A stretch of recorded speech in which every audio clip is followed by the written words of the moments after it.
Hello friends, ఈరోజు MTR sambar పొడితోని sambar చేయాలనుకుంటున్నాను. మీకు ఎలా చేస్తున్నానో చూపిస్తాను.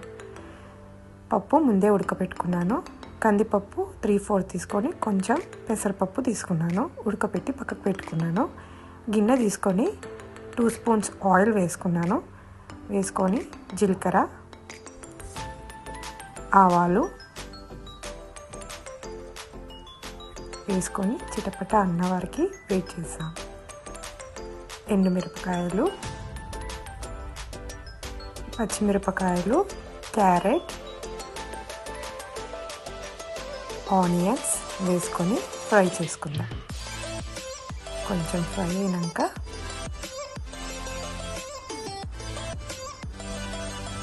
బెండకాయలు, ములక్కాయలు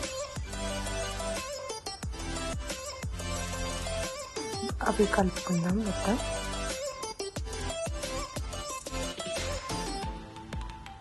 కొంచెం బాగా ఆయిల్లోనే ఫ్రై అయ్యేటట్టు చూసుకుందాం. అప్పుడే టేస్టీగా ఉంటుంది. ఒక టమాటా వేసుకున్నాను నేను. దీంట్లో ఇంగు పొడి వేసుకున్నాను. బాగుంటుంది ఇంగు పొడి ఇలా వేసుకుంటే. పసుపు వేసుకుందాం, కలుపుకుందాం. ఆయిల్లోనే ఫ్రై అయిపోతే సాంబార్ చాలా బాగుంటుంది. అల్లం వెల్లిగడ్డ పేస్ట్,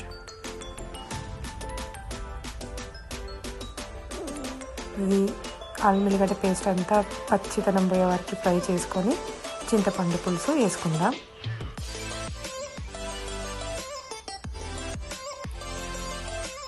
కొంచెం బెల్లం వేసుకున్నాను.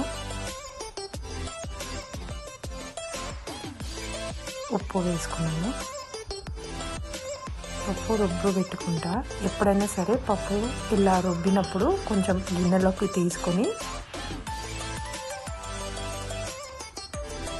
ఈ పప్పు ఇలా మసలేటప్పుడు అది తీసుకొని కొంచెం ఆ పప్పులోకి వేసుకుంటా. ఇది బాగుంటుంది టేస్టీగా. ఇలా కొంచెం ముద్దపప్పులాగా తీసుకొని కొంచెం చింతపండు వేసినా సరే దీంట్లోకి వేసుకొని వేడివేడి అన్నంలో వేసుకొని తింటే సూపర్ ఉంటుంది.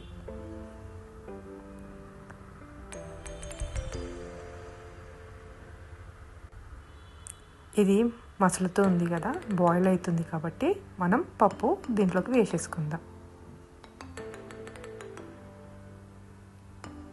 ఇది పప్పు వేసుకున్నాం కదా, ఇప్పుడు మనం బాగా మసిలినాక ఇప్పుడు మసిలింది.